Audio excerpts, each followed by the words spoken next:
Okay. And Eric, I see has joined us. Okay, we are live.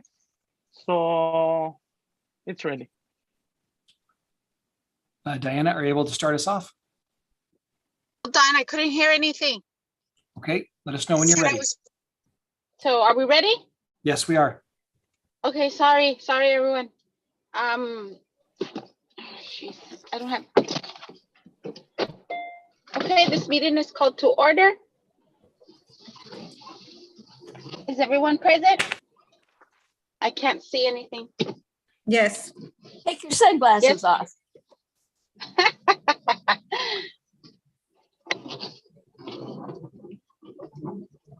Okay, everyone rise for the Pledge of Allegiance.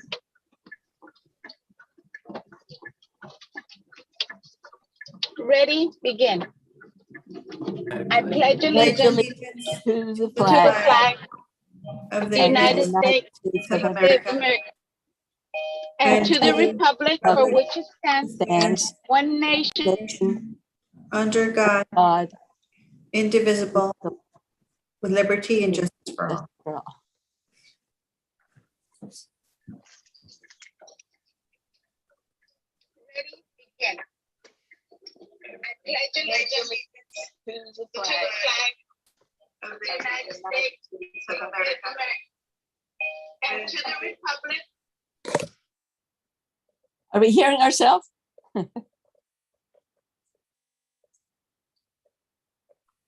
My bad. Yeah, it's ready.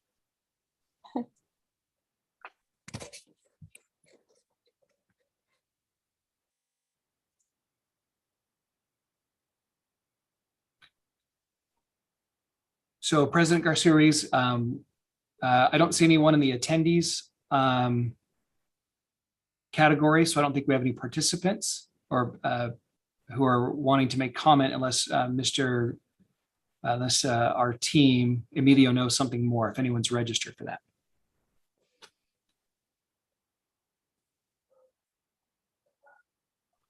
No attended, no comments.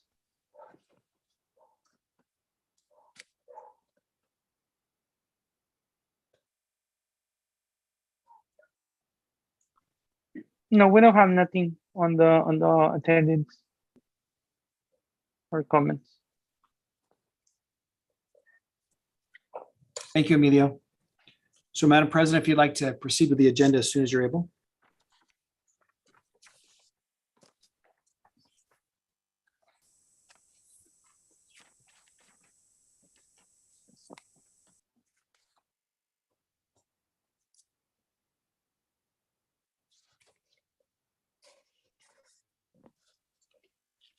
Am I muted again?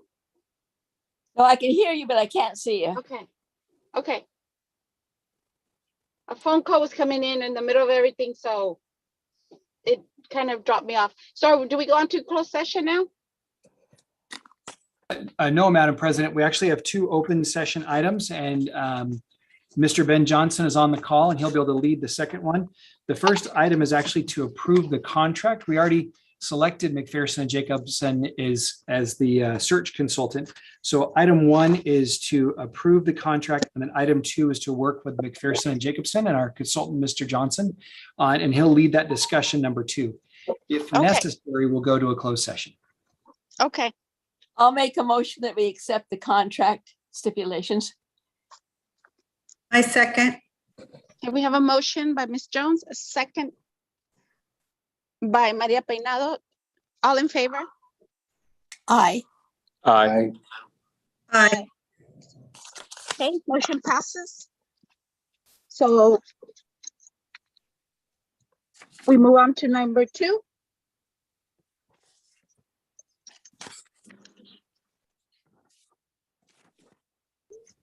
Did you want me to start, Madam President? Yes, go ahead. I don't know what's going on with my phone. Go ahead. I can No, hear perfect. everybody, but nobody can hear me. I can hear Perfect. you. Okay. Thank you, board, and thank you. Want to thank all of you for your time over the last couple of days. I know I do like to spend just a few minutes before we get together, and do appreciate the board and making themselves available. So Today, we'll really spend its time on a couple of key things. First of all, again, thank you for approving the contract. Looking forward to getting started. But we'll just review the search timeline and process. Some of the things that we'll talk about, we'll really talk about at a high level. And then as we move forward in the process, some of the things won't require action, will just require direction. And so, but we will have some of those discussions in closed session. And then today we'll spend most of the time talking about the criteria you want in your next leader. And then really after that, we'll have just another kind of piece of the stakeholder groups that you want included in this process. Any questions so far? I'm good. So as we start today, we'll spend today to talk about the criteria. Once we approve the list, we will kind of then identify and start setting up stakeholder meetings to let you know that the online process is already available to the community. So we have it in English and in Spanish. If there's a language that you want added that I've missed, please let me know that. But both those surveys are available. I believe you should have been sent the links. If not, I will send those out tomorrow morning. But they'll be available to the community, and you can post them and share them on your social media, not only as a district, but as individual board members as well. Phase 3, as I talked about, we'll start with, we already kind of have started vetting and reviewing, trying to identify candidates. And then I'd identify the week of May 10th to present your short list. So some boards like to do this at a regular scheduled board meeting. If you have a heavy agenda, I would suggest starting earlier. And if your meetings normally start at 6, I would start at 4. And then in between 4 and 6 should be enough time to present candidates. I would not hold that process off until later in the meeting, just because it can be a pretty intense process, for lack of better words. And then my suggestion is May 28th, Saturday, May 28th. If we have more than 3 candidates, it probably would be Saturday and Sunday to interview candidates. And then with the objective of presenting your superintendent on June 14th. And then somewhere between,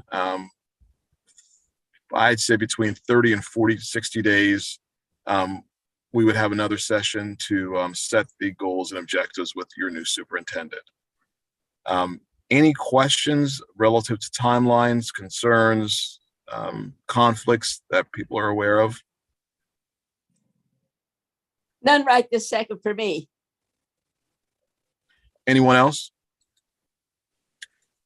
So if we're good with that, I'll start working with these dates in mind. The only thing I would have the board think about, and maybe I can work with the superintendent and your staff, is to look at potentially May 10th to present candidates. And if 4 o'clock would work, that way we'll be on a regular meeting, but to do it at the beginning of the meeting as opposed to the end of the meeting. So just Ben, for a point, on May 10th, our 4 o'clock is a study session around special education.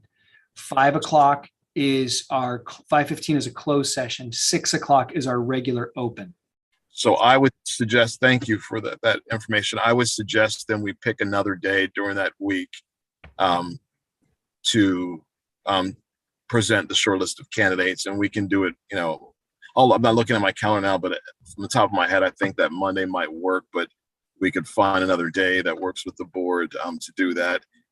And as mentioned, I'm not opposed to 10 o'clock on a Saturday either, but maybe we can work on some dates during that week to do that. Any other questions? Mr. John, Yes, sir. Mr. John, I just wanted to say that phase 1 criteria, is that supposed to be April 4th and not May 4th? I keep saying May 4th. I apologize. It is April 4th. It's today.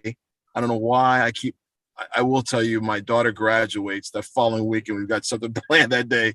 So the May 4th date is unfortunately really stuck in my head. So it is today, April 4th. Thank you, sir. So as we talk through the criteria, I'm going to spend most of today, as you look at phase one, talking about the characteristics of your next leader.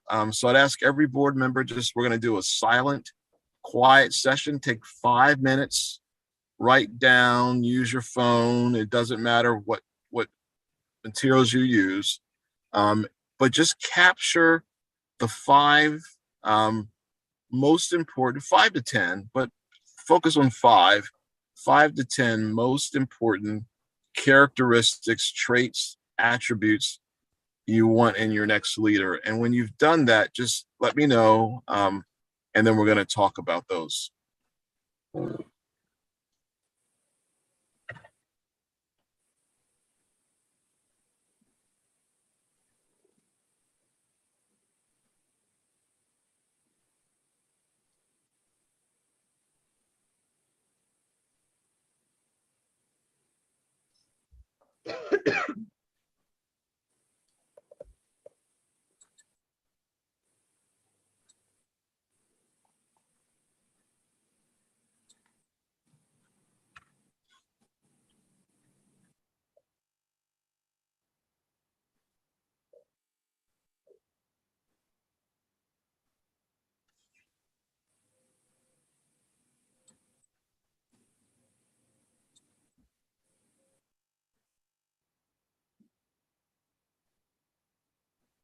And then when you've identified those, just kind of, you can put your hand up through Zoom, or you could just say, I've got them, just so I know when we're done.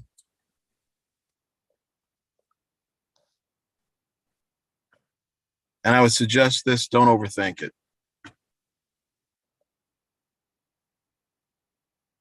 That would be hard for me.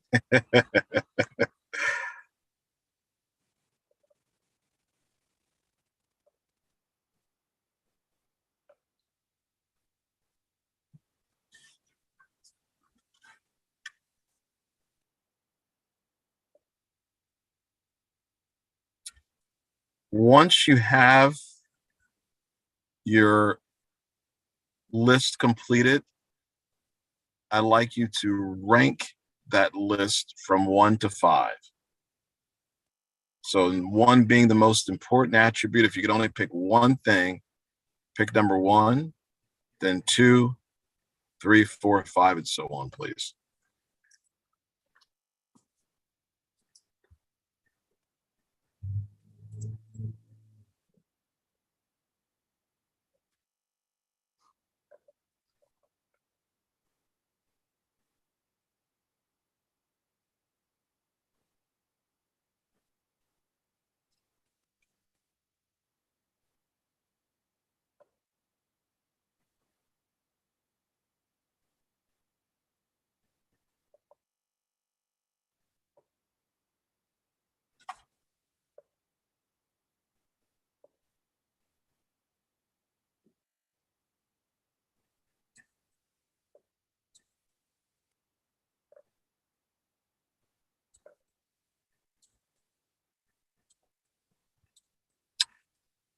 How are we doing? Good?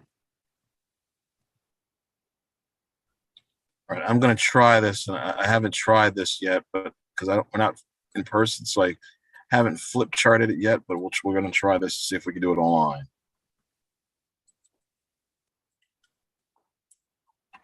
Can you still see my screen?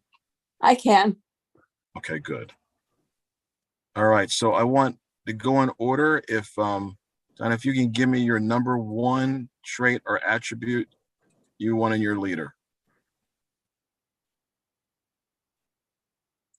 Trustee Ruiz, Integrity, just your number 1. integrity. All Okay. right, Can you hear me? I can. Perfect. Trustee Integrity. Rodriguez, just your number 1, sir. Vision, Thank you. Trustee Jones, Integrity, honesty,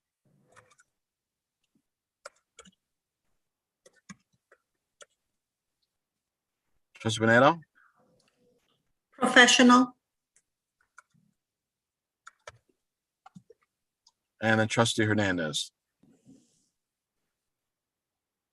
I put trustworthy / committed.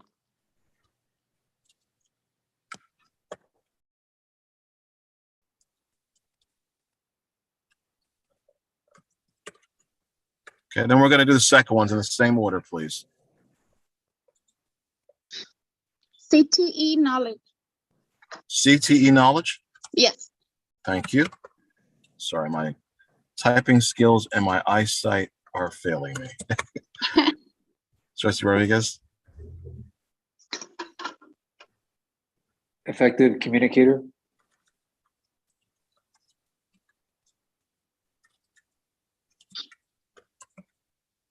Okay.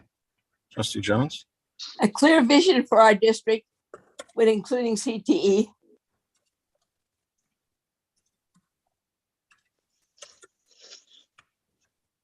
Maria. Empathetic. Ooh. Trustee Hernandez. I put transparency / communication issues with schools admin / cabinet. Say that one more time for me. Transparency. What? Transparency / communication. I'll just shorten it. Transparency / communication. Great. You know what, sir? We'll start with you and we'll go the other way. Okay. Your third one. My third one is law knowledge and ed code. Oh. Law knowledge of ed code. Okay. Give my typing. Trustee Pinedo. Connection with community.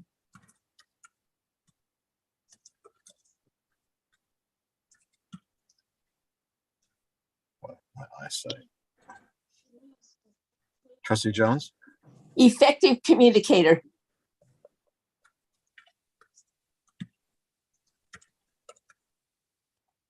Trustee Rodriguez. Good listener, staff, board, parents, students. And if I put all stakeholders. Yes. Thank you. Trustee Ruiz. Ability to lead through bad situations, i.e. COVID.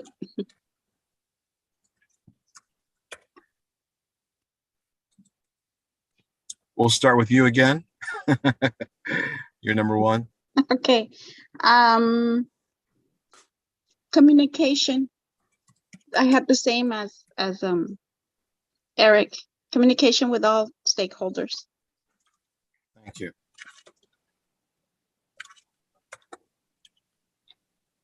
Trustee Rodriguez. Transparency with Oh, all sorry. stakeholders. Messed up, sorry. Transparency. With all stakeholders, yes. Including the board.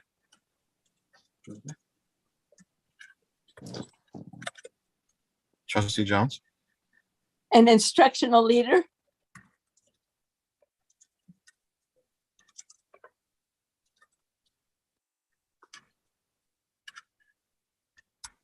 Trustee Pinedo. Role model. Role model. Thank you. Trustee Hernandez. Mine was personable / role model. Gee whiz, you guys. I like when I see this.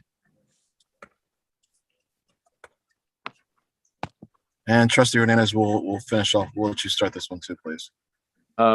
For number 5, I had proactive versus reactive. Got it.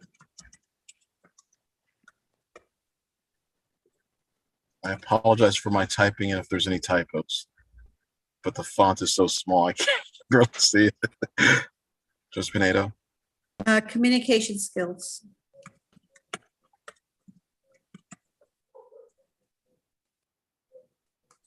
Okay. Trustee Jones. I forgot what it was.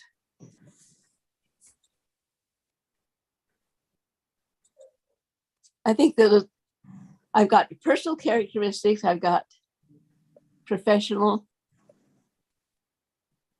Which one resonates the most with you as your last one? Um,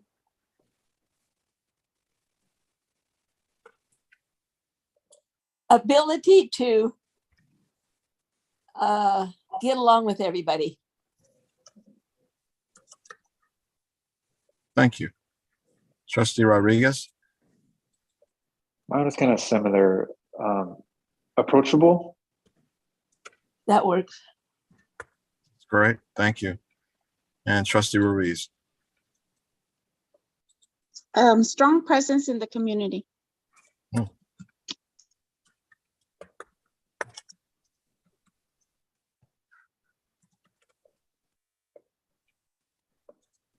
So now what I like the board to do is from this list, let's discuss, do we see anything that overlaps, like where there's duplication in comments?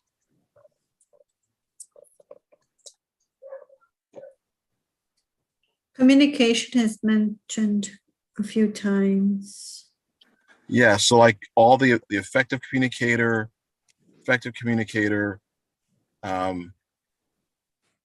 would all, I think if the board agrees, we would consider those effective communication and anything that kind of lends itself being the same.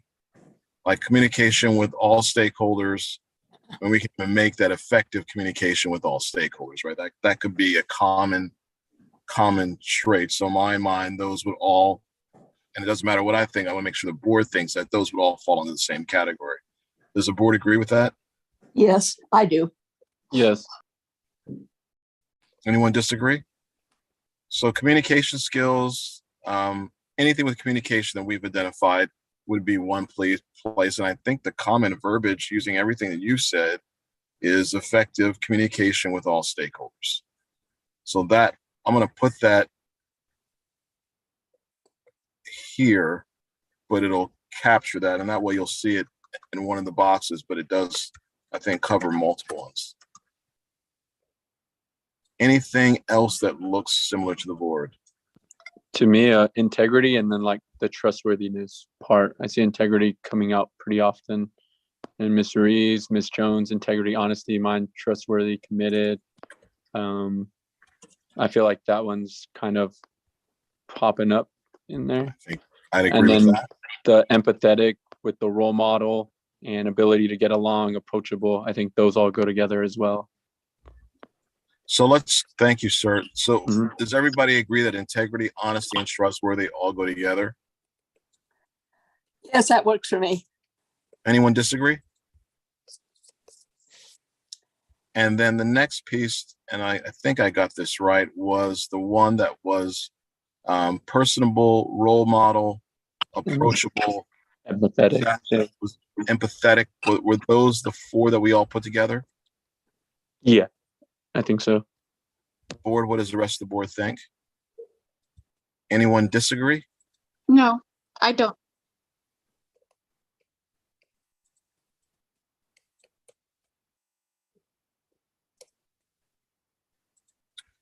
So, thank you. Sorry. Anything else that looks like it's common? And then I think approachable is in there too.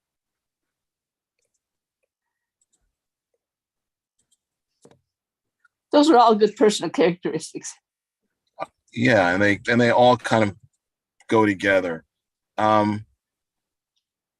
I thought I saw, maybe it was somewhere else I saw it. I think those are all good. So now what I'd like the board to do is take from this list, almost the same exercise, but let's take your top three. We can actually we'll do five. Your top five from this list.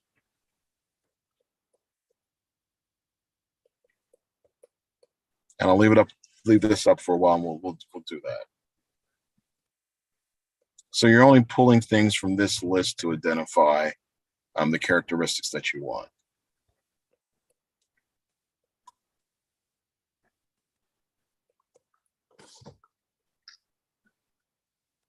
And you don't have to write them all. Like if, for example, if you did the personal bucket, just put personal because I think we all know that that falls in that category. I think you can use the word integrity for that one bucket and communication for the other bucket.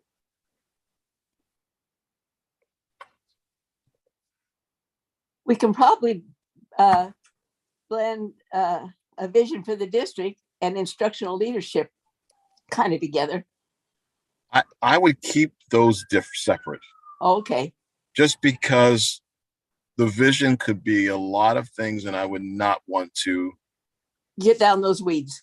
Yeah, that's just my only thought about that because I looked at that one and I looked at the strong presence in the community. I thought we had something else, but that was aligned to that, but I can't find it now. And it could have been in the pre-discussions we had. Oh, it was the CTE one. Yeah.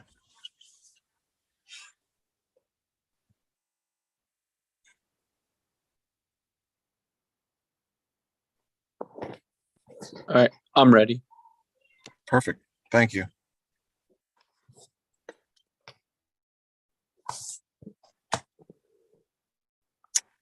Everybody else ready?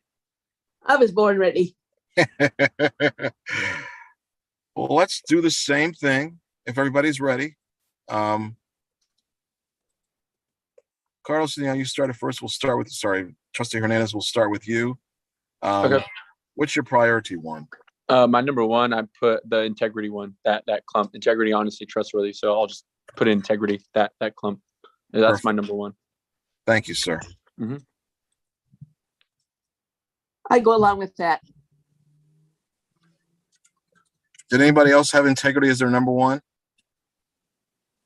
Integrity, number one. Who was that? Is that Trustee Rodriguez? Yes. Thank you, sir. Garcia And- Ruiz, too. And Peinado. We all do. You all had integrity as your number one? Yes. That's great, actually.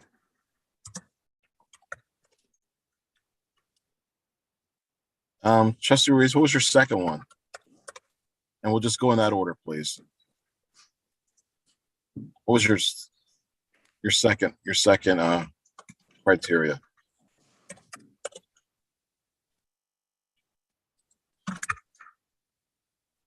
I think you're muted. I don't know why I can't unmute. I didn't do it either. I don't know. I have to go to another screen to get into to unmute myself. But anyway, I'm doing it. You're I know. driving, you're holding onto the steering wheel with both hands like a good Yeah. person. Actually, I got home already. I'm only 2 blocks Oh. away from home, from work. Remember that. That's right. I remember. My second one was communications with all stakeholders, Yes, thank you. Trustee Rodriguez? Same, communication. Trustee Jones? I had communication too. Trustee Banana? Personable. Thank you. Trustee Hernandez? Communication as well. Communication? Thank you. Yep, communication. And then we'll start with you and we'll just go back. Everyone just in order. Let's just go through it. We'll start with you, Trustee Hernandez. And Third one. for the third one, I had the ones that are all together in bold, the role model, personable, approachable. That's my third one. So I put Thanks. role model for community. That to kind of, that Thank you, whole, sir. that clump. For me, it was strong presence in community.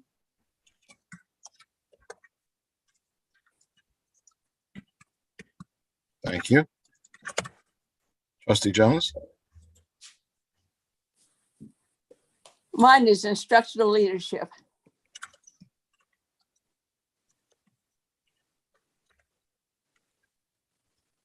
Thank you. Trustee Rodriguez? Vision, Trustee Ruiz?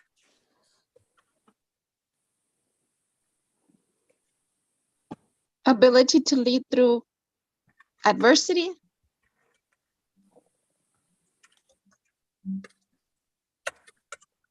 Thank you. And then we'll let you do the next one. Your fourth one, please. Who was that? Did you call me? I'm No, sorry, I no, think- trustee Ruiz. Oh, Sorry. okay. Your fourth one. Strong presence in the community.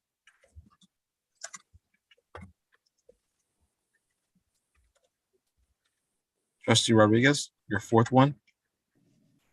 I had the same community connection.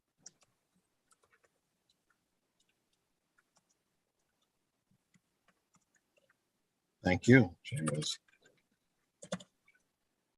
Trustee Jones, I go with community.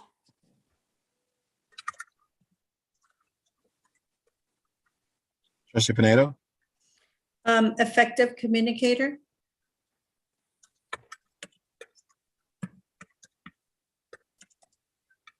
trustee Hernandez, I had proactive versus reactive. Proactive. thank you. And will you give me your fifth one, please? We'll just do those. For the fifth one, I had changed it to instructional leadership.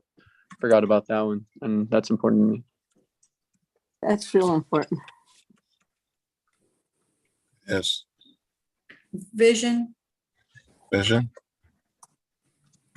Trustee Jones,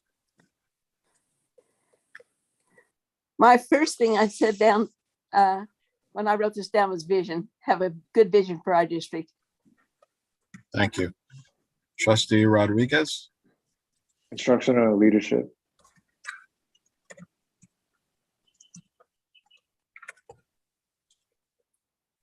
thank you. And Madam President. CTE knowledge. So this is amazing. That rarely happens. This means you're communicating well as a board, but we've got this bucket. So here's where we decide what are the top 4 or 5 that you want to kind of identify. And your board is really kind of all in sync with at least the top, the most important ones. You've got integrity here. Communication, the majority of the board has as their second. We have a couple here that are a little different, right? Vision, instructional leadership, role modeling. So maybe we talk about those a little bit, but I really see that in your top 5 across all of you, there isn't anything that stands out. The only one that, I don't know if it even stands out, is this CTE knowledge. But in my mind, we could incorporate CTE knowledge with an instructional leader that has an understanding of the importance of CTE knowledge, and include all of this in one. And so tell me if I'm right or if you disagree, but I think there's enough overlap where we could talk about we want a leader that is high integrity, which doesn't seem like it should be questioned, but with all the things lately in education, I think it's a great thing to put out there. Talk about communication. The only thing I got, vision, instructional leadership. I would say I don't want to have too many, so let's talk about which ones are the most important as a board, and I'll shut up and listen. Well, I think they have to have educational leadership, and that should encompass CTE. Yeah, and the majority of the board said that, right? So I think that this piece easily can be incorporated.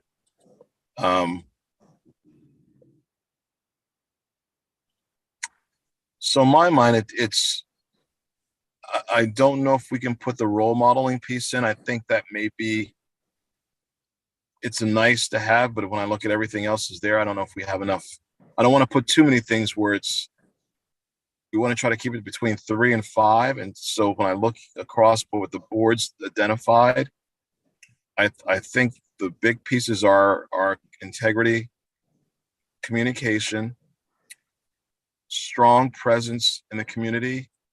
Yeah, Vision. I think that one, because for that role model one, I wanted like role model for the community. So yeah, I would go with like strong presence in the community. So I think that would be the fourth one for sure. And then to your point though, if you're doing if you're an instructional leader and you're visible in the community, you kind of are role modeling, right? So it's not like it's not important, but just, I think if we focus on these big buckets, I think that'll happen.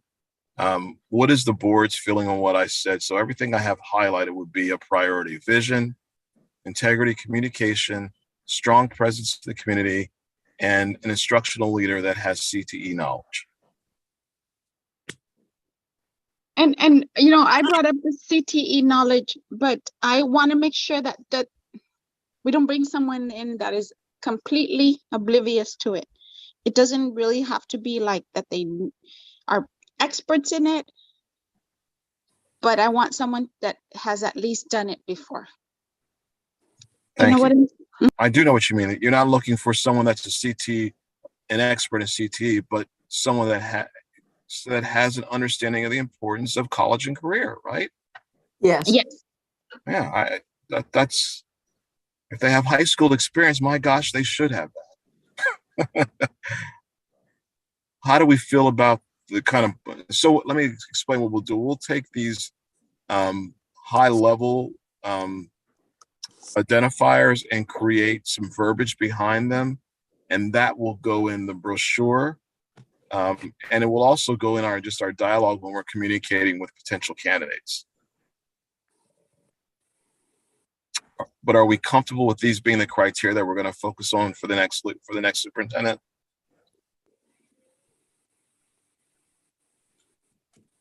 Everyone? I think those cover most of it. Yeah, I feel pretty comfortable. The only thing that I think for me that I would want them to have knowledge on, I guess, so that because I know it's been a problem. I don't know if I'm speaking out. It's the like job descriptions and filling vacancies. But I guess that would go with vision. So I think that'd be fine. It could, because I would say this: your HR person should be the one that kind of runs that, and the superintendent would hold that person accountable for ensuring the board's vision and the roles needed for those things were in place to do that. But they'd have to understand it too, because if they don't, then they can't oversee it, right? Sounds good. Thank you. You're welcome. What do we feel about anything that we feel like we're missing? All right, so we are good with criteria. My goal is to get the kind of descriptors back to the board sometime by the end of this week. The next piece I want to talk to you about is your stakeholder groups. And I think I mentioned a little bit before, but when you think of your stakeholder groups, it's really those groups that it's important that they have a unique voice. And so what I typically think about is that your certificate should have a stakeholder group, classified should have a stakeholder group, students should have a stakeholder group, and then a parent stakeholder group. Are there any other community groups that you think is important that has their own session to have that kind of group with, that discussion with, that I meet with, one-on-one? Mr. Johnson, could you do me a favor? Can you say which groups you had in general right now again? Absolutely. So I would say you're classified. And let me explain further too. Usually those groups, I meet with those groups one-on-one, and it's usually 10 to 12 people in those groups. So a representative group. So I'm not meeting with the entire classified team. I'm meeting with whoever your classified president identifies they want in that group. And it can be, so I would say classified, certificated. I think students, parents, and then in some districts they do like cabinet and site level leadership. That's something the board should discuss if you want that. And then if you have a foundation or any large business community organizations or advocacy groups, sometimes they're included as well. I think our DLAC and ELAC ought to be included somewhere along in there. And special ed. We need What their about- voices. Would you put special ed in a separate group, like with DLAC and ELAC, or would you? Would it be like social justice groups? I don't. I would not use that term, but I would think of what they're well, maybe you would. Or would you exclude anybody by using that? Is what I would say, because some, but you tell me. It's your community, and it's what, like, how big are those groups, and is there enough people to have that kind of common thread across groups? Yeah, I think so. We recently just passed like a resolution and stuff for groups and for our students to feel comfortable in like their visions and stuff. I don't know the terminology. Maybe Ms. Peinado can help me with that one, but I wouldn't mind social justice. I wouldn't mind that, but I think it's inclusive of those who are advocates for LGBT, for special ed. I think it's all encompassing. Are those student-led groups, or are these community groups? Both. Community groups. Thank you. I think. Student group. I'm sorry. I think we have both. Well, and quite frankly, if the social justice groups include students and parents, then I can work with the president to help, and the board can provide me insight on who are the members of those groups that we could at least, if there's a president of any of the LGBTQ groups, or if there is BLM groups, then we can include them all in one group, and reach out to them and have them have their own session. Thank you. yeah, I would like that. Yes. Perfect. Yeah, I think that's fair. Yeah. Anything else? So my next question is, are you okay with those groups having meetings virtually? I think it's really hard to get the feel of people when everything is on Zoom. I agree with Ms. Jones. I would prefer those to be in person because it was just, you can tell in person, you get more of a feel, the conversation flows better. I would prefer those in person as well.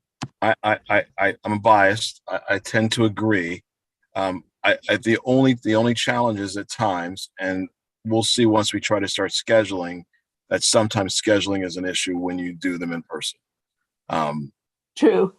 So that's the only reason why I offer that up, is that if it's gonna be, we want to do what's right for the process, but we also want to make sure we don't need to have it done in a week, so we're not in a big rush. But if I start seeing issues with trying to get people together, that may be, I just want to get the board's thought on that as well. Are we going to do a survey online? Survey is already online and available Okay. to the community. Okay. Just really quick, I think the Zoom meeting is more accessible to a lot of working parents. I'm not opposed to that. Yeah, that's my only concern, is that people get home if they're working and they get home at 6 o'clock, trying to coordinate schedules when they're doing on a Saturday, and I serve at the pleasure of the board. But I know that even when we used to do these big town hall meetings and you're trying to get 30 people there. I mean, you think you're going to have 30, 40 people there, and no matter how big the district is, usually it's like 20 people. And then where we get our biggest response is the online survey. So that's what I think about when I think about that process, is that teachers can do it after work. You don't have to cut into the work day. And we can get a lot done. But Mr. really, Johnson, that's just, yeah. This may sound crazy, but I mean, at the end of the day, maybe like two birds, one stone. Is it possible that we do schedule an in-person with with all the groups like you had planned previously, and the ones that make it great, And the ones that couldn't, you also set up a time for Zoom, that there's two separate ones. I know that seems crazy, but at the end of the day, it kind of covers everybody. And then since Zoom is so accessible, it's not as difficult to be like, okay, if you couldn't make it to them, like, we scheduled the in-person one, couldn't make it. I have also scheduled don't worry if you didn't make it, the Zoom one is right here, and I'll get your feedback from there. Is that possible that you think you can get that done? I can do whatever you want me to do. The only thing that happens is when you split those meetings up, you miss right? If somebody's there in person, they're not part of the dialogue of the Zoom, and vice versa, right? So you really aren't getting a shared voice. You're getting individual voices that are divided. So that's the only thing that I don't worry about. But that you miss if you have, like if I did teachers and I did a teachers group in person, I did a teachers group in Zoom, you're not getting the same dynamic that you would if you did it one way, right? Gotcha. Okay. I guess for me, I'm majority of like classified, certificated students. I would say I would still want that in person. Parents, because of scheduling, I would say Zoom would be okay, just because that probably be more accessible. We'd probably get more feedback than just a select parents. And then the rest, like cabinet, if we do go with cabinet, I think Zoom or other one, but that probably would be easier to schedule in person as well. And then the social justice one, I think that one I'd prefer in person.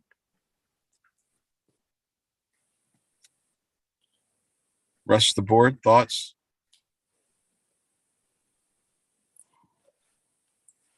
I So go what? along with that. Do you have someone that speaks Spanish for some of the groups? I do, and that was Okay. my next question that I That's will. really important to me. It is. So Aida is a former superintendent. I will have her. Now I will say if there's groups that are primarily she lives in Northern California, so those meetings would have to be by Zoom. I wouldn't want to fly her down here to just do a couple-hour meeting. And I don't think so. Like, if you tell me what groups it would be beneficial to do that, and I will try to have her on some of the meetings we'll do jointly too. So I'll figure that out. So if I think what I heard correctly and is that for staff, bargaining units to try to do those meetings in person. Yes. And then for some of the other groups where there may be a time thing, and I really do think parents and your social justice groups, depending on what initial feedback we get, is to try to do some of those in person, but it may be they have to be Zoom. Is that fair? Sounds Yeah, fair. that's fair. Okay, Yes. good. Thank you. Annie, let me tell you what next steps are. So we will immediately start interviewing candidates.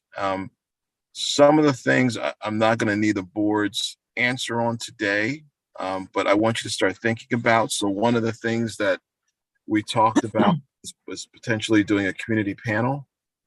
And a community panel would be a representation of different groups.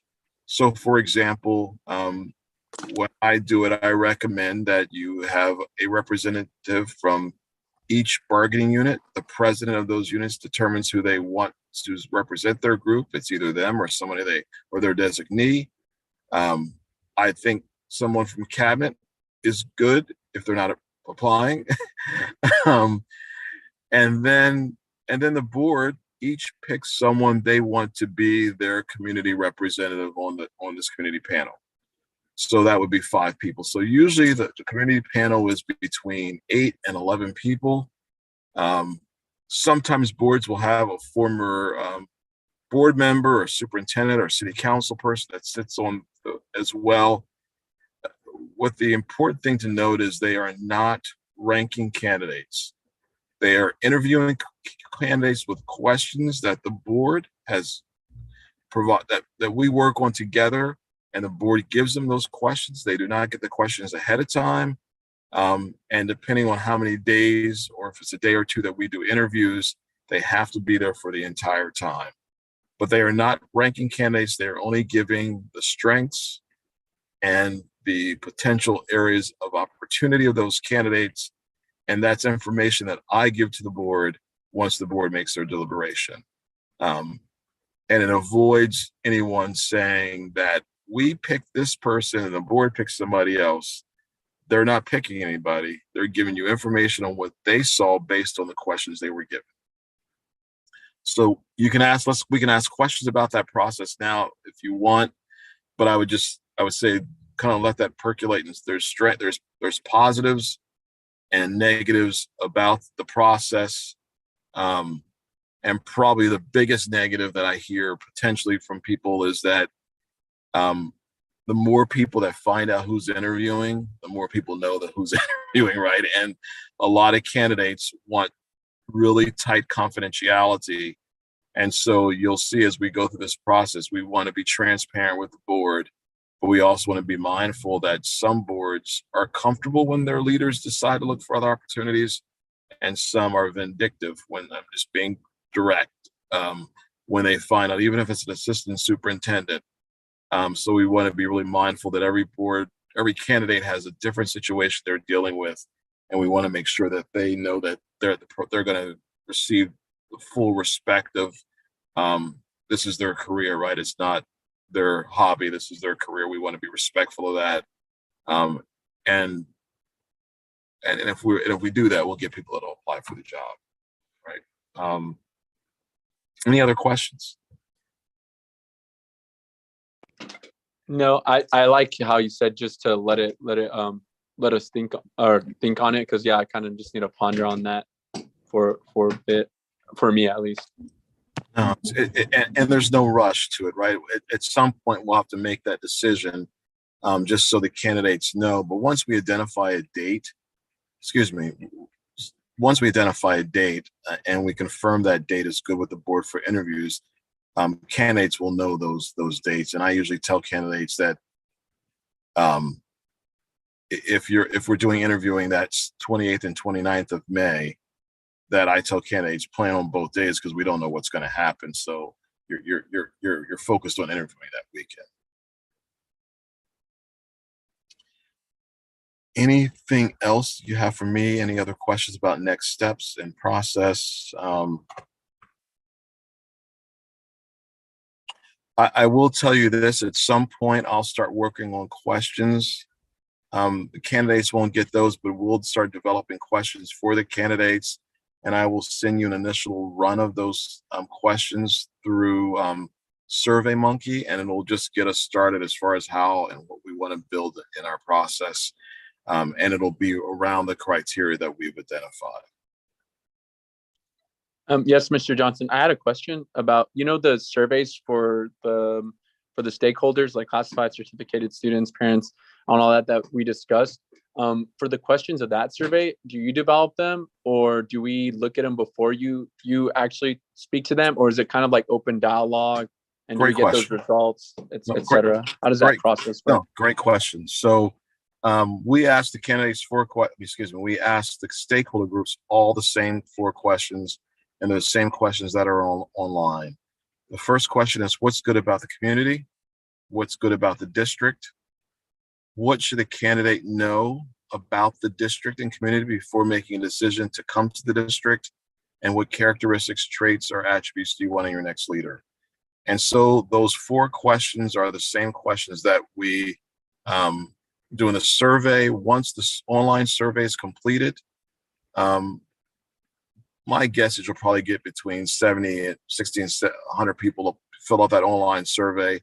We take all those questions and we break them down with what we heard from those groups. The same thing we do with the state individual stakeholder meetings. We take those 4 questions. We never say who says what, but we'll say, here's what we heard from classified. Here's what we heard from certificated. Here's what we heard from teachers. Here's what we heard from, I already said teachers, sorry.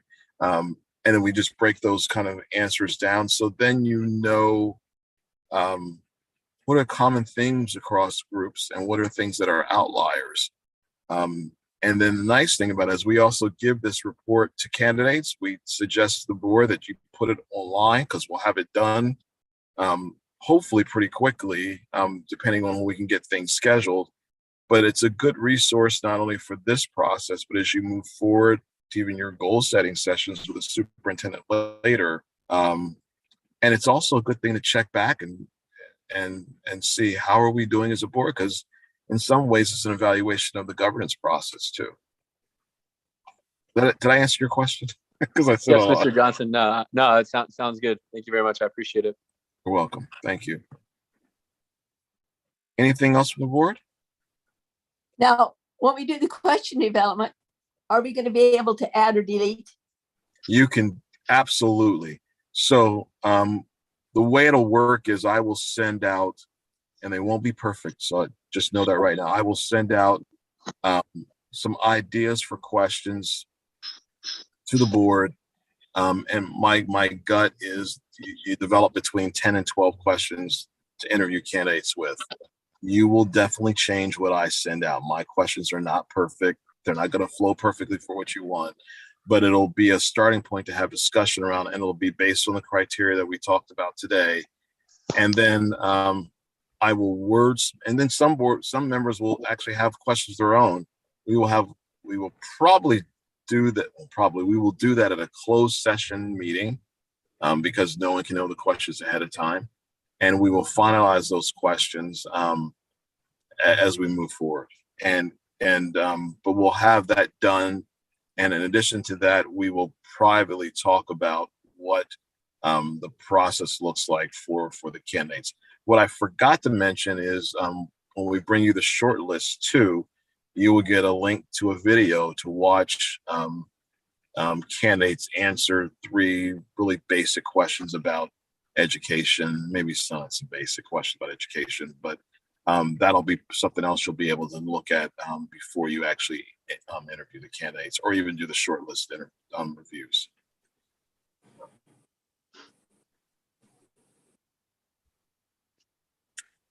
Sounds good to me. Good. Anything else?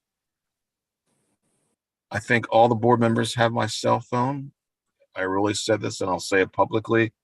Never hesitate to call or text me if something comes up and you have a question about. That's why we're here, right? And this is an important process. And sometimes things don't pop into your mind until you're at home.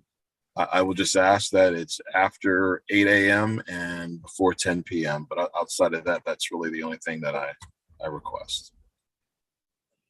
Cool. On instructional leader, I would like us to be sure that we have their experience somewhere. Yeah, you will. You will get. So when we actually get to the point of when I bring you what's called the short list of candidates, you'll get a copy of their resume. You'll have conversation with me about the discussions I've had about them as candidates, but you'll get a packet that will give you a high level overview of their experience and background so you can know that. And if there's something that's missing in that kind of packet that you need, let me know and we'll try to cover that too. Okay, thank you. All right, that's all I have unless anyone has anything else. You mean we're not going till 7? We are not. I like to be done and respect your time.